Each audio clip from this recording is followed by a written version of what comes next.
What's good, everybody? Welcome back to another episode of the Inner Thoughts Podcast. I'm the host, Ant, as you know. Got my co-host, Gigi. Yo, what's up, y'all? And we got another special guest today, my dog, Kait, over here to the right. What's up, guys? How y'all feeling today? Good. Everything's been good. Pretty beautiful day we have here in Miami, so No cap. it's looking real nice. The last couple of weeks of the semester. How y'all feeling about, like, just exams, projects, things of that nature? Man, I am tired. I know I say this to you guys all the time when I see y'all, but Yeah, you be busy 24/7, bro. Running around this Yeah. campus. bro, All the time. it's always something, man. Like every time I think I don't got something to do, I got something to do. Last 2 weeks, I'm excited. You feel me? But it's getting hard. Yeah, Like- Kate's about to graduate soon, Yeah, y'all. Bro, Kait finna be up time. out of here. Nah, honestly, I'm just like excited, like to really see everything I've like worked for actually finally come to an end. You know, my journey's not ending here, but it's kind of like bittersweet. Nah, your journey really just beginning for real, to be honest. I swear. So Yeah. tell us a little bit about like your next steps going, from graduation to, maybe career plans or just what you got next. Well, God willing, I'm gonna be starting a new job in New York, doing what I love, which is teaching. It's a passion of mine. I've always wanted to be a teacher, but I felt like, and I'm pretty sure you guys can relate in the sense where like teachers will tell you growing up, like, it's a rewarding job at times, but it's just not where it has to be financially. Like, they're very underpaid and overworked. Yeah. And I didn't go into teaching when, like, I didn't choose education as my major just because, like, I kind of had that thought. But to me, it was never more so about the money. I just really also got into psychology, so I wanted to understand, like, how the brain works and everything. And I know eventually, for my master's, I would go into education because that's always been a passion of mine. But I'm just very happy I did choose to do psych for undergrad just because I was able to get a full, deep background on, like, understanding, child and adolescent development, understanding, how the brain works. And I feel like it's going to help me in my classroom. Like, I'll be able to not only relate to my students, but, like, I'll be able to pick up certain things that I think other teachers aren't equipped with, just because I have a bigger knowledge, like, a bigger background and all of that. So Right. That's also, like, really, really good that you say that, too, because even about the background, even, like, you saying that you've seen it, too, like, right there, like, what was, like, the peaking moment for you? Like, you were like, yeah, I want to be a teacher. Like, what was, like, that one thing? Honestly, I think it started like in the 5th grade. Like, I just really one thing, I've always been very passionate about school. Like, it's always been something I've actually really enjoyed. It gave me something to do, and I grew up with like very strict parents, so it's like school was really my only like Right. outlet. And just like, I really loved being creative and like thinking of different ways to like do little like projects or this and that. And I would always, people used to call me a goody two shoes, but I didn't really care. Like, I just loved being around like my teachers and like, learning different things from them. And it's actually when I became an RA that like I was able to have that platform where I had the space to be creative. I had the opportunity to like connect and create a community. It may not be a classroom, but like I have a building full of residents and everything.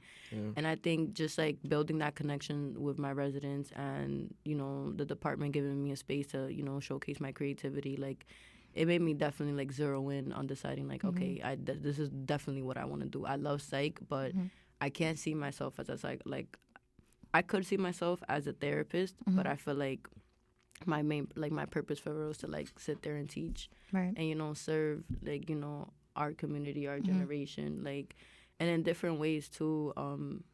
And I'm pretty sure again you guys can relate. Like, growing up, like we grew up in underserved communities. Indeed. We knew what it was to like have those few teachers that like made you feel like, damn, like why are you even coming to work Right. for real? Like, Yeah. it doesn't Like, even what's feel, in it for you? yeah, like it didn't even feel like they cared about you. But Mm-hmm. luckily, I had a few teachers that like came to work and showed me every day, Mm-hmm. like, I do this regardless of the stress, regardless of what I got going on. Like, this is Mm-hmm. my passion. I'm here for y'all. And I think that kind of like motivated me, and I was like, okay, I think this works. I definitely feel like the world needs more teachers like that. Yeah. And I definitely feel like you would be a good fit because, you come a very long way. This is like our 3rd year of friendship. I met you like coming into college my freshman year, and now I'm a junior. So I've definitely seen a lot of growth in you just as an overall person, and just all the things that the requirements you're gonna need going into this new career field, things like that. So I definitely think you're equipped with the tools needed, and you are gonna be a good teacher, bro. Appreciate that, bro. You just gotta speak it into existence for yourself, because No. I know like a lot of times people get very overwhelmed with like not only what other people think of them, because you can say as much as you want, like, yeah, I don't care what other people think, but deep down, like, it still is kind of a factor, but we do a lot of like beating ourselves up, and I feel like that's another thing that gets in people's way, and also like kind of slows down progress in a sense. Yeah. So and that alone too, like even the slowing down progress and all of that, like I've like even in my past experiences, I've definitely like met a lot of like kids. I used to be well, I'm currently a mentor, but I also used to be a teacher in the summer for a summer camp, and I definitely experienced a lot of kids who were just very like they had so much potential to progress, but they were just not knowing what was the steps to take it. And I think that it becomes such a big thing when you start to teach kids and you actually see like how they were in the beginning versus how they are in the end. And that was the most rewarding thing for me, that just seeing like the impact you actually have on them when they first start out, and then when you actually see in the end. And you said a very important thing, Kate, like a lot of teachers will come in and they don't care what they got going on, like they will sit there and they will do what they have to do because they know what somebody could be. And it's nice that you want to be that person for somebody. No, yeah, for sure. And I think for me, I was able to see things on like two different spectrums. Like, I had the chance, and I'm very blessed to like, be smart enough where it's like school was something that I really liked. But I also had friends growing up that, yeah, they showed up to school because they had to, but they weren't the best academically, but I knew they were so talented on so many different levels, like and they're getting yelled at because the teacher's talking or like giving a lesson and they're drawing in their book. But it's like, have you ever opened that notebook? Yeah. Have you scrolled through those pages? Have you seen what this kid could do? Yeah. At a young age. I think that was what was most important for me. And it's funny, like my journey in like high school and like academically, like I went from being like this really, really like good kid that everybody just always like had high standards, and that's another thing, the standards. Like, if you don't, definitely. if you don't keep up with their standards, or you don't keep up with what society thinks you should be like as a student, like teachers automatically, there are many teachers, and it's sad to say, that automatically disregards you. They already look at you as a lost cause, and I think that's hard for a lot of kids, and that's what makes them not want to come to school. Right. And I think teachers not just all teachers, but I think people seem to forget that for a lot of kids, school is probably their only outlet away from to escape the reality of what they lived through. We don't know what goes on behind closed doors at all. And for a lot of kids, like, and a lot of friends that I had, I knew that coming to school was they're 8 hours away from not having to deal with any stuff, like anything at home. And then you get to school. Imagine you get to school, you're going through a situation at home, whatever the situation may be. You get to school, you got a teacher telling you, you're not gonna be shit, you're not gonna do this, you can't do this, or you can't do that, just because hindering their growth. They fall into that mindset, and then years later, when they either drop out or, God forbid, like they get themselves involved in something. And the worst thing that we usually see in the path is they go straight to the streets. Yeah. Then everybody wants to point the finger at them, but it's like, who was there to help them? Yeah. Who was there to just listen to them, and like try to be there for them? Like, who was there to do something for them? You feel me? And I think for me that was very important, and I hated seeing that. I used to always tell my teachers, like, don't compare me. I had this one teacher, actually. My junior year, I had gotten kicked out of high school, and I had got sent to alternative. And walking in, like, it was so hard on the first day because everybody that was there, I knew growing up. These are people I went to school with all my life, and it's just like when they saw me, it's just like, what the hell are you doing here? Like, yeah, no, literally, like, that's the first thing. I swear, bro. I remember I was mad. I was angry that day. I was angry. I didn't want to go to school, because it was a hard transition. Like. Here I am, I'm in Honors Academy, I'm doing great. Yes, I have my problems, and, I got myself into some stuff. And then I get kicked out, sent to alternative. And now kids is looking at me. Literally, the first thing, like, one kid looked at me as soon as I walked into for breakfast in the cafeteria. He was like, what the hell are you doing here? My He was God. like, you don't belong here. And that school itself, I think that was another, like, big point in my life that made me realize, like, I do want to be an educator, because I'm not going to sit there and say that we didn't have good teachers. There were teachers there that cared, but a lot of them did not care. Yeah. Definitely. And a lot of them looked at everybody as a lost cause, and that really bothered me. And I'll never forget my English teacher. I had just started class that week, and she was like, "Oh, we have a spelling test or something like that." And I was like, "What the hell? We're in high school." But we had a spelling test or whatever, like a vocabulary test. That's what it was. And I remember Monday came, and I took the test because I was like, I have no choice. But Monday came, and she was like, "Oh, Caitlin has been here for less than a week, and she got the highest grade on the vocabulary exam. And you guys have been here for how long since the school year started, and none of you can pass." And that infuriated me. Yeah. Because at the end of the day, like I said, they already feel like nobody cares about them. They already feel like they're being looked at as a lost cause. And then for you to come and sit there and shit on them. And I literally pulled her aside after class, and I was like, "Don't ever do that again. Yeah. Don't ever do that again." You feel me? Like, Because not only was it like to try and brag about you, but it also like painted a target on your back in a sense. And it did. Yeah. And like I said, I grew up with these kids, so it's like they already knew that I was smart. They knew that they were expecting that of me. Yeah. But then for me to come into their space where they already created a community within themselves, you know, I'm really like an outsider now.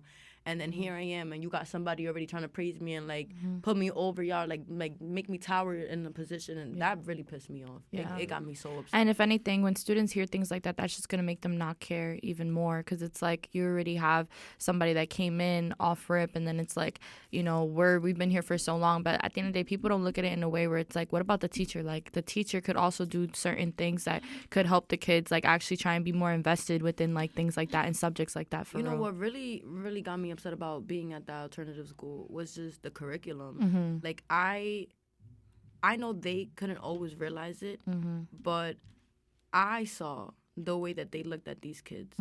I was able to like feed into that perspective, and I was like, wow. Like, for example, our science class, we had an environmental science class.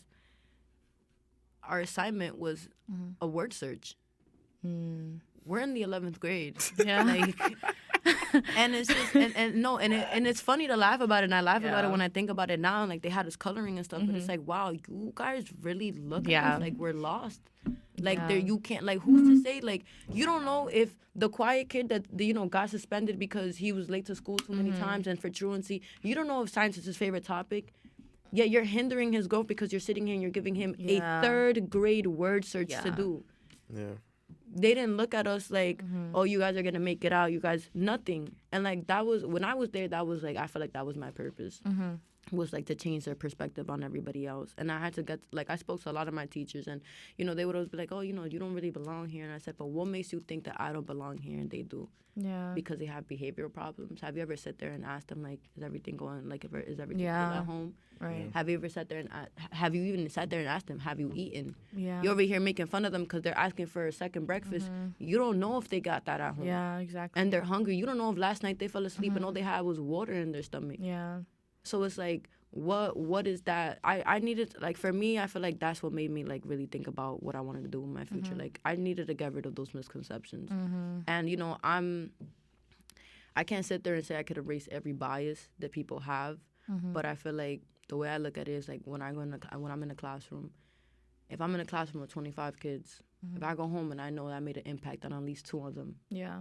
I did my job for the day. Yeah. But my job's not completed until I know I made an impact on all 25.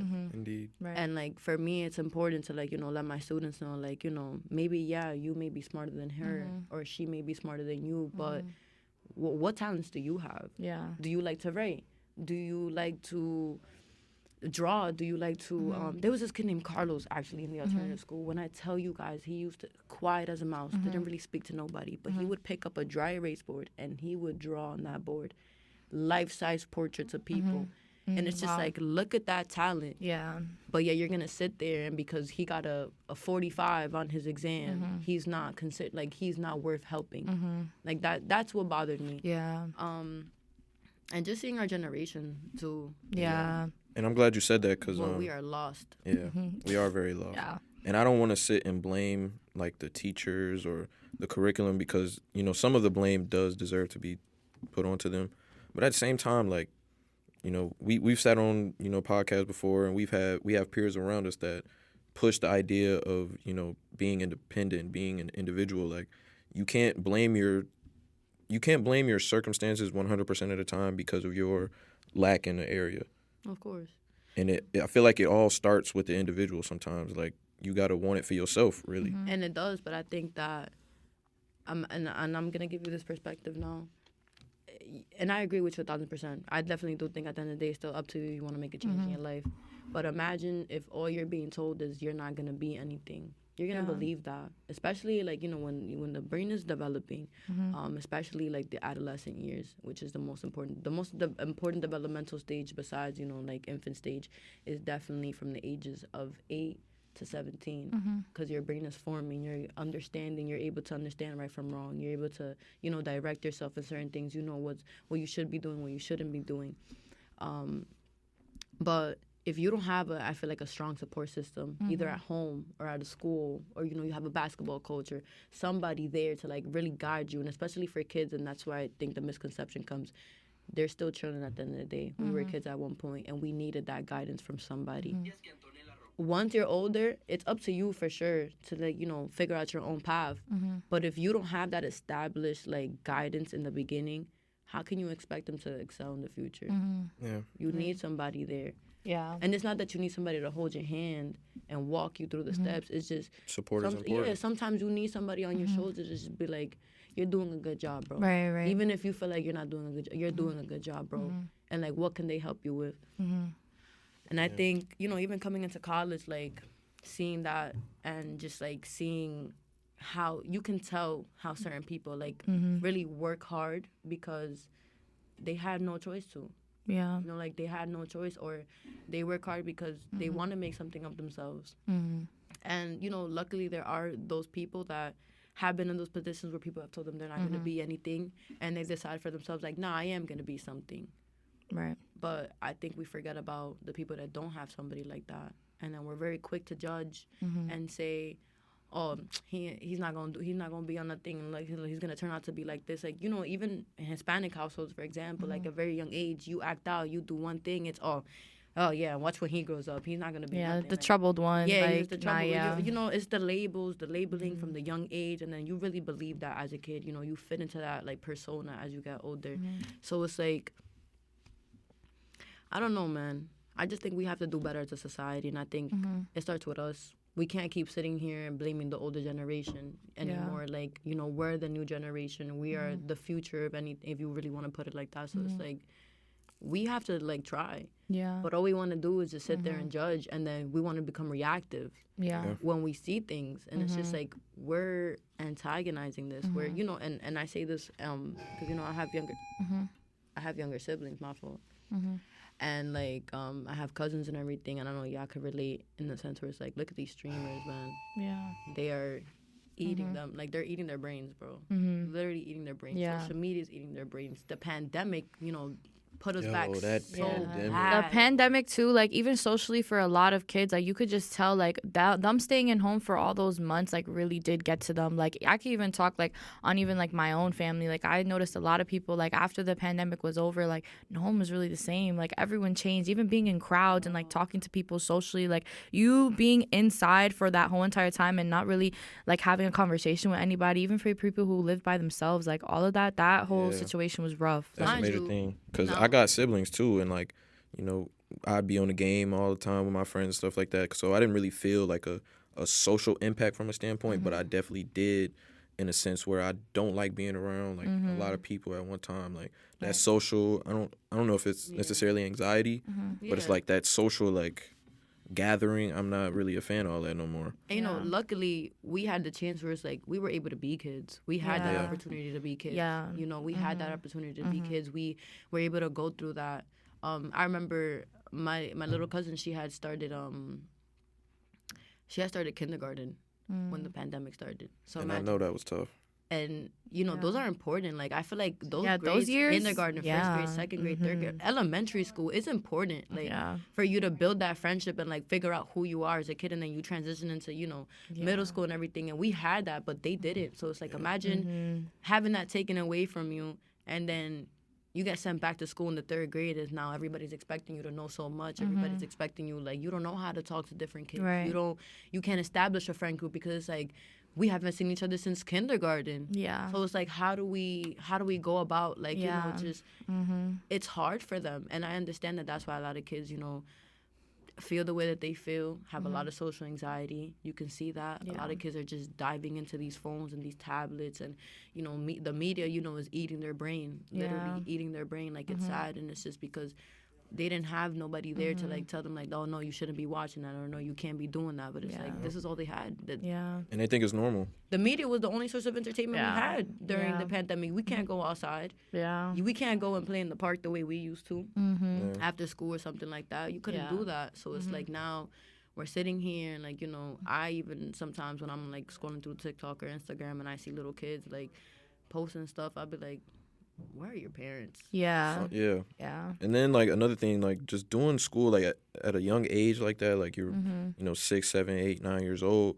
and you're, like, waking up every morning to open a laptop and look at your teachers virtually. Yeah. So, one, not only are you not learning for real, but you're not concentrated. Yeah. You're continuously moving up in grade level, and you didn't even learn anything from the previous grade you were in. And so many studies have shown that since the pandemic, like, our generation is very behind developmentally. They're very behind when it comes to academics. They're very behind when it comes to speech. When it comes to literally every single aspect of life, they are behind because they weren't able to experience what it means to grow up a normal way, if you really want to say it like that. Yeah, and then even like with that too, I also think that like I remember during the pandemic, like there was a lot of things that were going on regarding even proms. Like proms were canceled, all of that things were canceled. Bro, I cried. Oh my god! Listen, and I just want to say, I put up a band to pay for my dress. I put up a $500 deposit. I believe that. I worked 2 jobs as a senior, and I went to New York. I found me a great lady that she custom royalty, if anybody's interested. But she was great, and she designed this dress for me. And I think for me it was just really hard.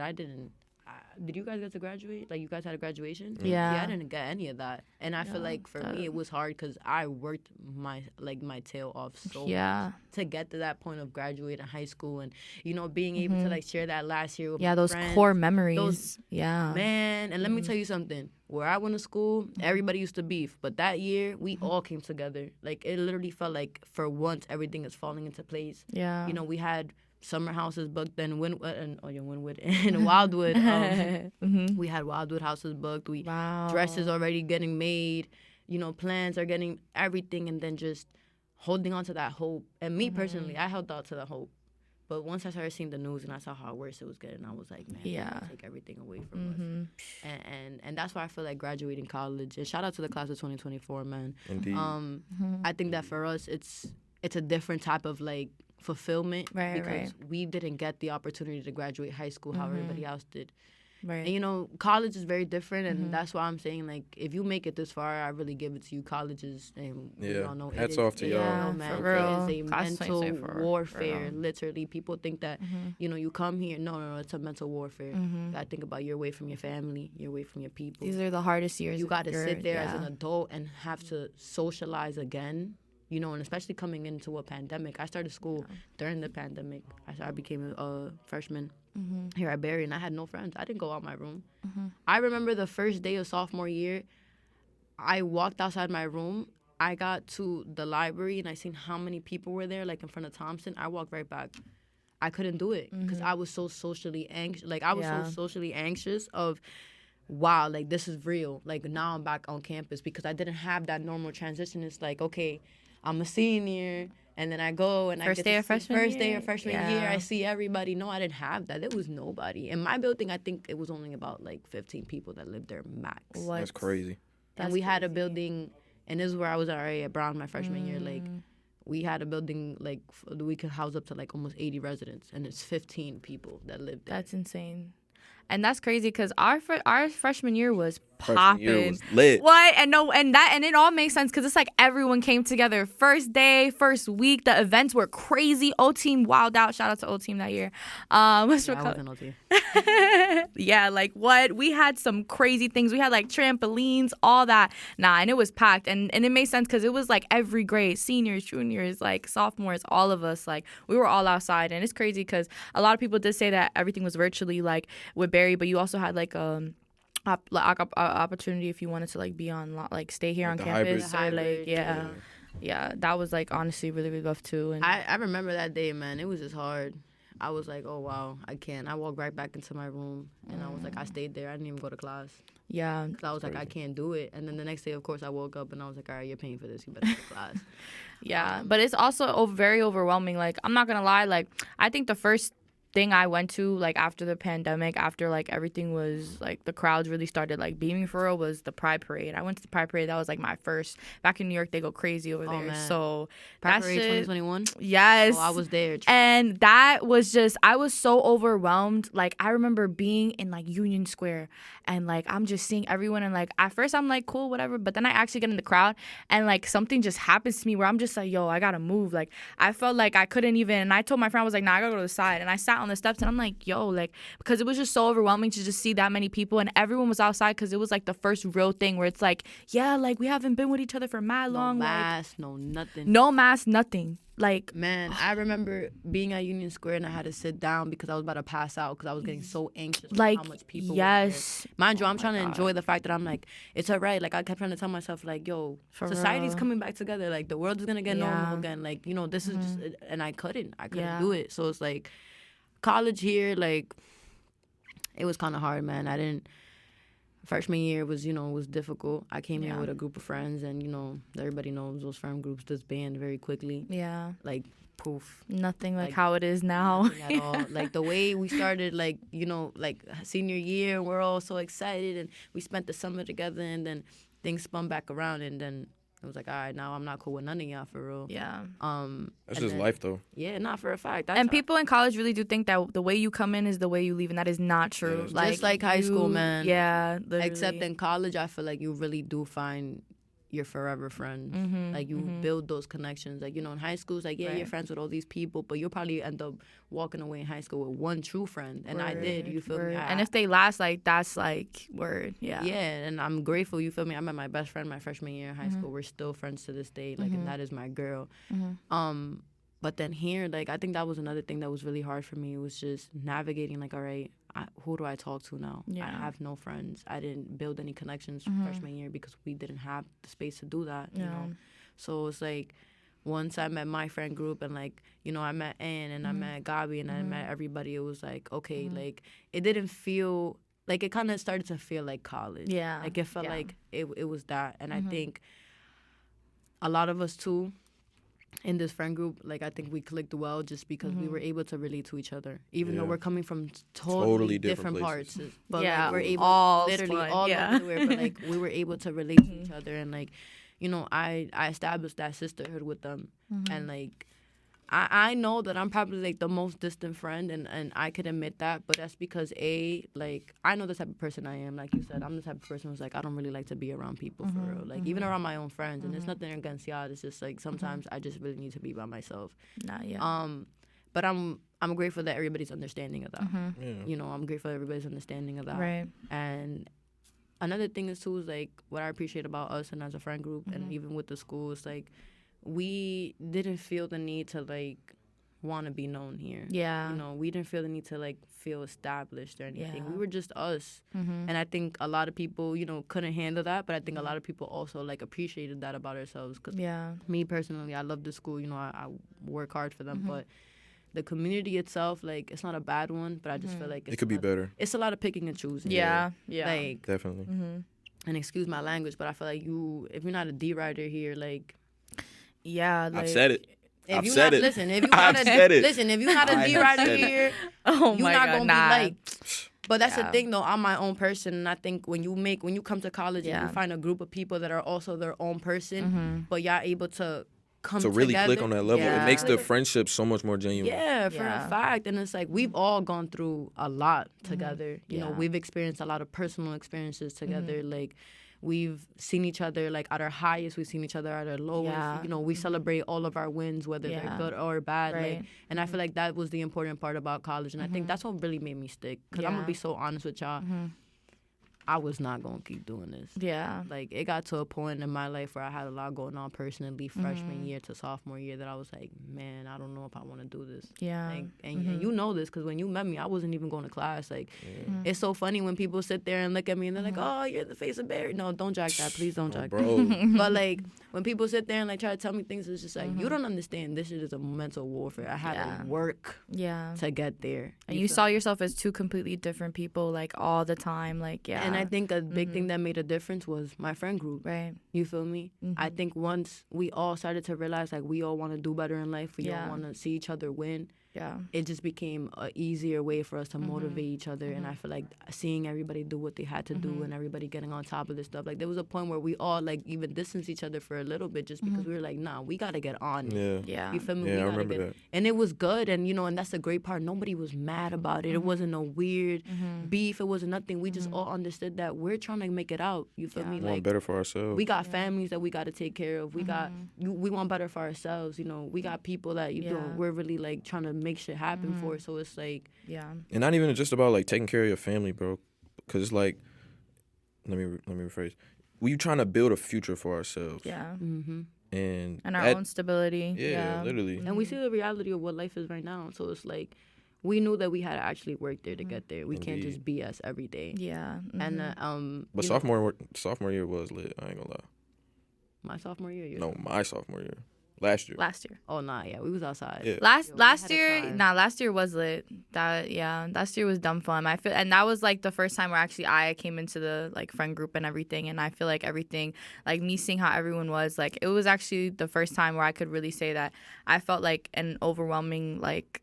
It felt like family. Like it really felt like just like a puzzle piece. Like just how we all like kind of clicked and everything, and how it was like felt like I was really chilling with the family. And I feel like that's exactly how we are like till this day. And like you said, even like when it came to like support and everything, like that support is critical. Like in college, you're gonna meet so many people that are in constant competition, battling, and you swear it's with you and everything like that. It could be with you and them. Like it's a constant battle that they constantly go through. And I think that when I started to see those type of people in college, you know that people like that, I hate to say it, but they're not going to get far because they're going to constantly just be in that, like you said, warfare and in their mind mentally. And it's like, it's important to find people who genuinely do support you and want to see you successfully grow, and also just be into like really grow into the person that you really are. And that's another thing too. Like there's a lot of fake love too that a lot of fake love. Man, I can sit here and talk about fake love all day. Yeah. I swear, man. Like it's just. And it's funny, there's a lot of people that sit there and sit in my face and smile and congratulate me, but then the whole time I know, like, you're not really there for me the way that you say that you are. So it's like and that's why I don't really care why anybody, like, if anybody feels some type of way towards me, because I'm the type, and you know this, you know my mouth, y'all know my mouth, I'm going to always say what I got to say. Yeah. Feel some type of way. But one thing I don't mind is being corrected, because you don't have to agree with me. And that's one thing I'm very open about. You don't have to agree with how I'm feeling, Yeah. but I just need you to respect that, and I need you to see it from my perspective. And, you know, I think a conversation also goes a long way to sit there and just, like, see the other person's perspective, too, because I may be feeling like it may be fake love. But, you know, what if it's, and I wouldn't even say animosity, but, like, what if it's something that I've done or I've said that, like, you know, have made them want to be distant from me? Yeah. So I had to, like, really sit there and take that back. And I can admit to that because, like, even sometimes, like, with us, like, I'd be feeling like it'd be some fake love towards me, and I'm just like, damn, like, sometimes I'd be there and I'd be like, damn, I help out. Like, I'm always there for everybody. I show up for everybody, but when it's me, like, it's not reciprocated. And I had to get out of that, like, selfish mindset to realize that, like, you know, I have to understand that, I know my character at times. I know maybe not everybody wants to be around me at times, and I get that, you feel me? But I also have to understand that people are busy with their own lives. Right. People are going through their own things. And in the moment, we, like, get so caught up in, I don't think that they're there for me. I don't think they're my friends. But it's just like, instead of getting mad, I had to learn how to sit there and just be like, yo, let's have a conversation. Let's really talk about it. You feel me? Like, and that's what I appreciate, again, about this friend group is that we don't sit there and we don't okay everybody's BS. Yeah. And when we come at each other, we're not disrespecting each other, but we're telling you what it is you need to hear. And I'm telling you this because I'm your friend and I love you and I want to see you progress. I feel like on this campus, it's so much fake love where people will know you're dead wrong and will sit there and applaud you or still come around you. Yeah. If I'm feeling some type of way about somebody, I'm not coming around you. Right. I'm not going to sit there in your face. I'm not going to sit there and go to you and talk to you about, you feel me? Like, I'm not going to sit there and be like, well, you know what, and Gianna got me so mad, this and this and that. And then I know I'm feeling this type of way. You know I'm feeling this type of way. And then the next day it's like, hi, Gigi. Yeah. Oh my That's God. what I see all the time here. Yeah. And that's the thing with our friend group too, that we definitely are very spot on, like with each and every one of us. Like when there's an issue, like and we know that at the end of the day, like in the moment, we're coming at you, but we love you regardless, and you're gonna feel that love regardless. Like one of us gets tight, we need a break from each other, but we're gonna come back, we're definitely gonna talk about that shit. You know what I mean? And we all know like each other's like icks where we're like, we know not to do that because we know that person's gonna like, get tight or whatever. So we know also how to like act and maneuver around each other too, and it's not even like on tippy toes, but and at the end of the day, we are still ourselves regardless of anything. Like we still come together and we each know that we're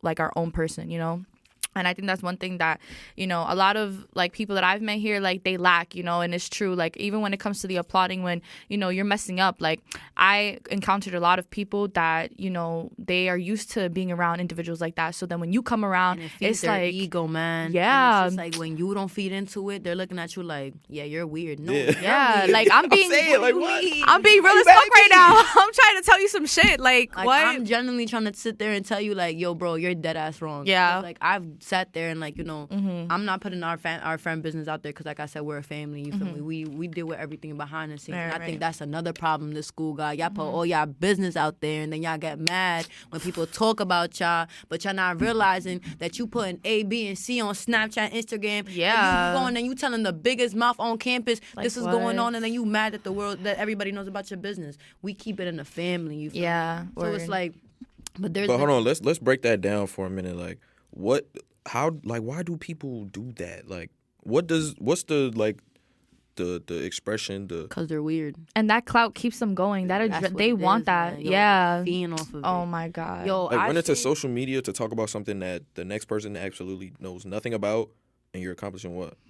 It was so funny because I'm very blunt, and I'm very straightforward. I don't care to say it. A few of the people that I was cool with when I came, from high school and everything, they had this like this clout in high school, and they had like this persona in high school that everybody like wanted to be around them, and everybody like messed with them. And I think their mistake was when they came here, they were expecting that. Right. But you gotta understand, you're on a college campus with people that are coming from different parts. And you in Miami. Don't nobody know you or give a fuck or about care you. about who you was in high school, what you do back home. Like, I don't care. Like, please, like, nobody cares about that. And I think that's where they struggled in a sense, because like nobody's jacking y'all. Yeah. Because y'all acting like birds, and y'all think that because we let that shit fly in Jersey, well, they let that shit fly in Jersey. It's gonna fly here. Yeah. You can't do that. And they try and bring those tendencies, like all like wrapped around, and they swear that their college experience is gonna just be a repeat of that, and whole time it's not. Like, this is actually life. Like, what? Bro, college is not a freaking popularity competition at all. I promise you. And the people here that on this campus feel so entitled and so popular, I promise you, nobody cares.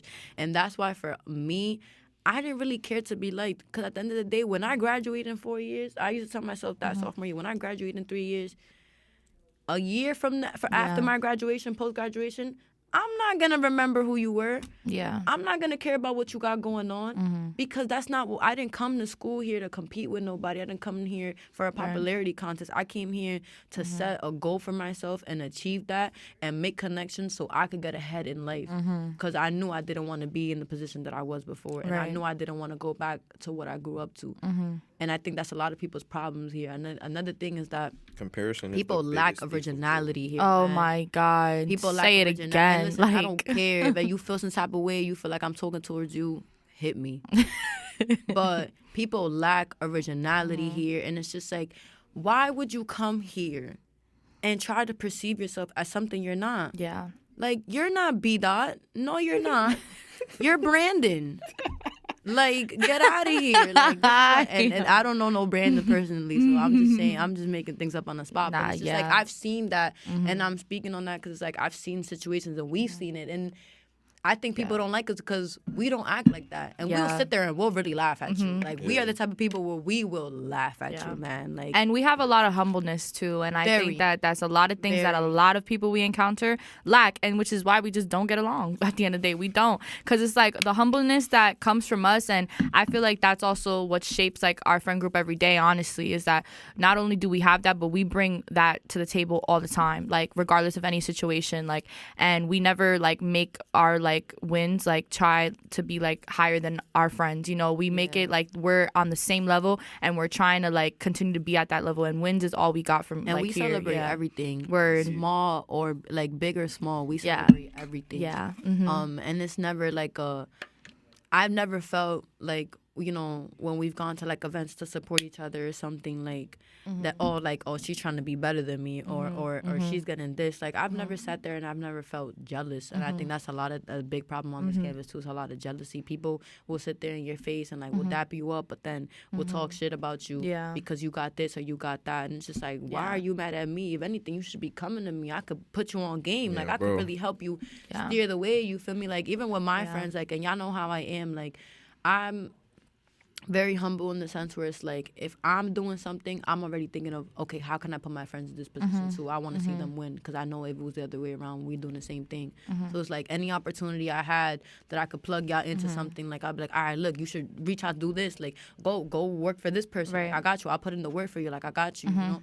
And I appreciate the fact that every time I've been able to sit there and I've been blessed with an opportunity where I could put you guys on, and, you know, whoever takes advantage of it, and then I get to see, like, you know, the growth of that. Like, it's beautiful. Like, look, I literally last year, I was telling Sincere, I'm like, yo, bro, apply for the President's Society. You got great energy.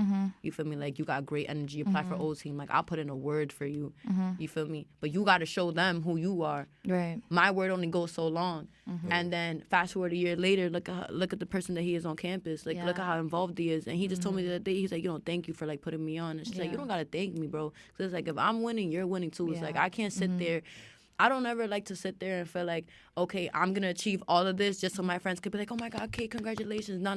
It's like, all right, now I do it. Like, now I did this. Like, all right, now you got the opportunity to do it now. Yeah. So when I leave, it's like, all right, this is who you got to talk to. This is where you got to be. This is what you got to do. Like, that's another thing, like, seeing you guys in RHA, like, it warms my heart, you feel me? Because it's like, I know, and, you know, even you becoming an RA, like, it just warms my heart to, like, see it's like, all right, I started in that department, you feel me? And we had other friends in that department, too. But it's like, we've helped you guys, like, plug in for real, and we, you know, push for you guys to be cool with certain people for that reason. And it's like, now you guys were presented with an opportunity, and it's like, now you're making a name for yourself. Right. People know who you are. Yeah. And the important part about being on a small campus like this is the name you want to make for yourself on this campus, make sure it's a good one. Yeah. And also, like, representing the person that put you on in a positive way as well. Yeah, the connections you build. Yeah, it definitely does go a long way. And even like you said, Kate, about like the whole RA thing, like I also think that even like with Dumb, even knowing that like we knew each other too, like I thought that was also like, you know, a really big impact, because that you're carrying on a legacy, but you're also making your own, you know. Indeed. And that's what a lot of individuals don't realize. And I think this was probably the year where I personally was the most involved in Barry, and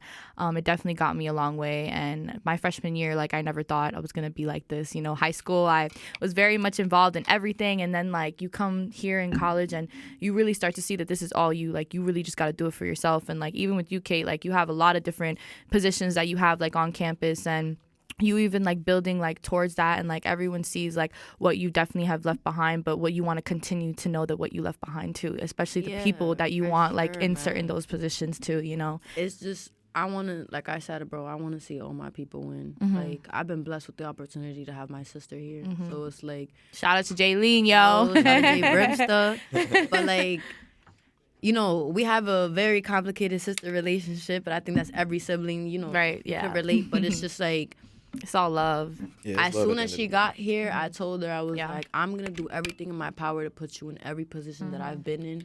Because, and it's not that I want you to like, you know, to follow into my footsteps. I want you to become, like you said, create your own legacy. Yeah. But at least I'm giving you the stepping stones to get there. So it's not as hard. I really had to kick through the doors, you feel me? Like, I didn't get RA. And that's the thing, people don't really know a lot. Like, I didn't get RA. I got alternated. Like, I didn't get RA. I got alternated at first. I got O team, but I didn't get RA at first, and that's what I needed. Like, I loved O team and I loved working for them. But like, Shout out O team. that's what I'm saying. And the importance of like building connections. Like, I didn't get on an RA, and I was so bummed out because I was like, damn, how am I gonna pay for school now? Yeah. And then I ended up having to get a job. I stayed here in the summer. I worked in the department for O team, the new student programs department. And that's how I met my bosses, got my federal work study job, because they offered me a job afterwards. Last minute, look at how God works, man. The RA that was going to be the RA for Brown, she wasn't picking up the calls. Oh, she played. She wasn't picking up the calls. She wasn't answering them, so they didn't have nobody. So, D&D. and, you know, again, the importance of making connections. Shout out Ashley, because Ari Ashley, like, she deadass, like, she knew me. We went to class together, and she told me, she was like, bro, you're going to be a great RA. And when I told her I got alternated, she was like, it's cool. Like, people drop out all the time. And then I remember she told me they was in that office scrambling, like, who are we going to take off the alternate list? Like, you know, and she was like, Kait is already on campus. She's on the list. Call her up. Yeah. Feel me? Next day, boom. Come get your key. Congratulations. And then from there, it was like, all right, now I got a big responsibility. I wasn't thinking about going to junior year like that. And I'm like, all right, now I've been blessed with somebody that put me in that position. Now I got to make sure that I don't make them look bad. Right. And I did something with that. Yeah. You feel me? And it's just like experiencing old team. Too, that was another thing. The first thing I told you, I said, yo, you guys should really apply for old team, man. Because, yeah, it may be for like that one little week, but the connections and the people that you meet as a result of it, man, it'll really... I'm excited for O team, though.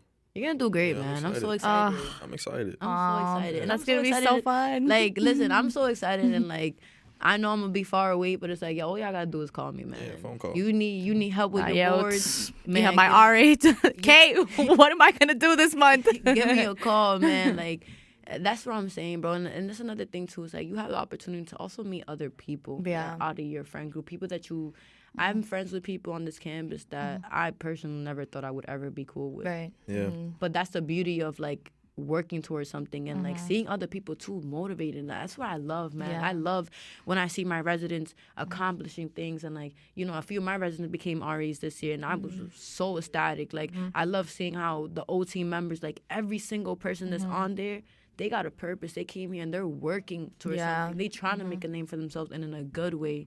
You feel me? And it's sad that a lot of people on this campus just they lose opportunities. Yeah, they really do, because this campus is so small that it's just all it takes is for you to like be somewhere, like for you to attend something, and you will literally be able to get those opportunities. And such, like in other colleges that are so much bigger, it's definitely harder for you to get certain opportunities because it's way more rigorous and they take everything way more seriously because they have such a huge like campus. But here in Barrie, the opportunities is right there. You just gotta attend. You don't know what could happen if you attend to certain things, you know. So You just gotta try, man. yeah. Like, you literally just have to try.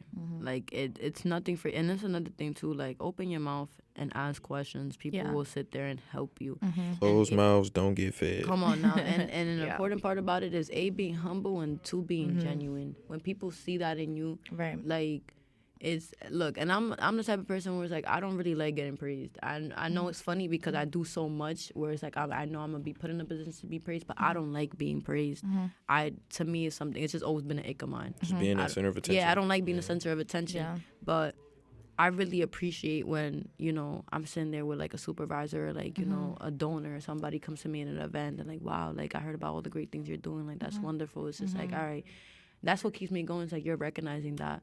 And I don't need anybody's stamp of approval, but it's like, okay. It feels good to hear sometimes. It feels good to And hear. it keeps you going. It keeps you going, and it makes you want to keep achieving. And I think, and that's the thing about our friend group too, we're very hungry. Yeah. We're hungry for success. So it's like, we might accomplish something and we'll be like, oh, okay, great. But in my head, like, you feel me? Like, I was bummed out I didn't get the President's Award, but damn, I'm about to speak at the Rose and Candle ceremony. I'm about to give a speech. And in my head, it's like, damn, bro, like, I'm really about to do that.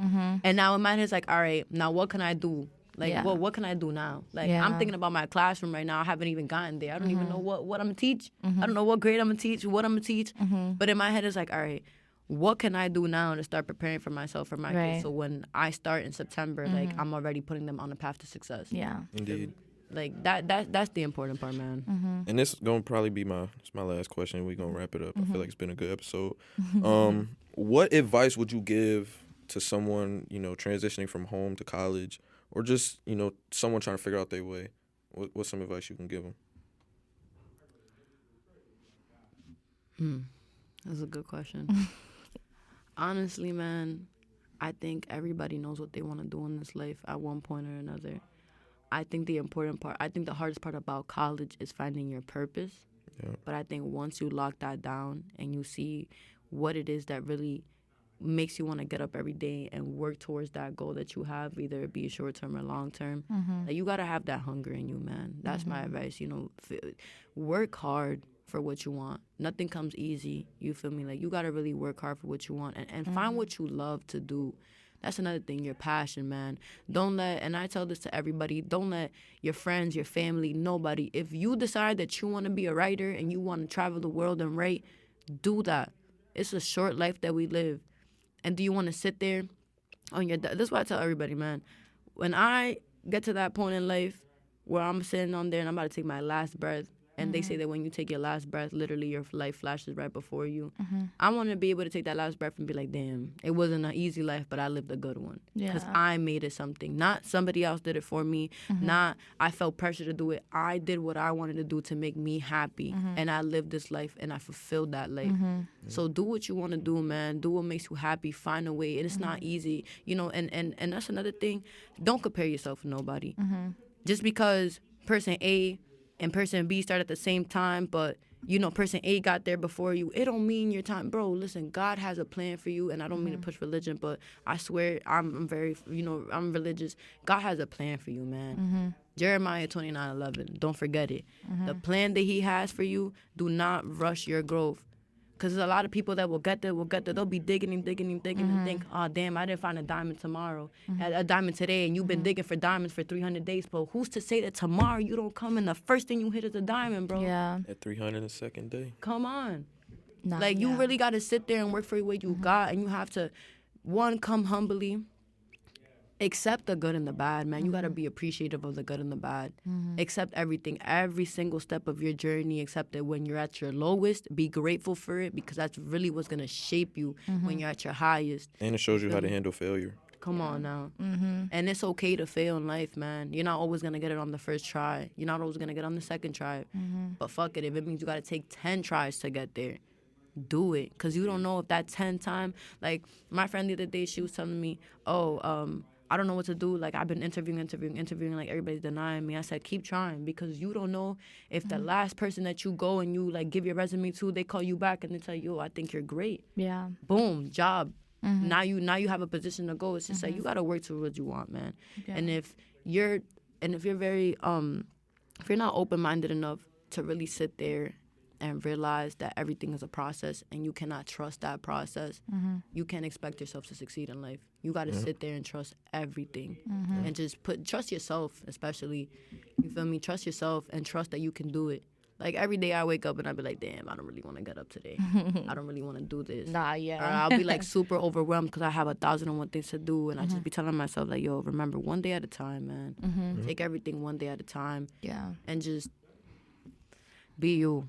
Thank you for ending it like that. That's Be tough. you, man. Yeah, Be you. that's tough. But nah, yeah, Kate, I appreciate you for coming on here. Word. Man. Thank you, Kate. Definitely we appreciate an you. honor having OD. you here. Thank appreciate you guys for everything having me. you- It was wonderful, honestly. Yeah. I needed that. Yeah. For all my YouTube listeners, make sure you subscribe, like, comment for any further content y'all want to see. Shout out Kate. Once again, thank you for coming. Yeah. And we gonna end it right here. Period.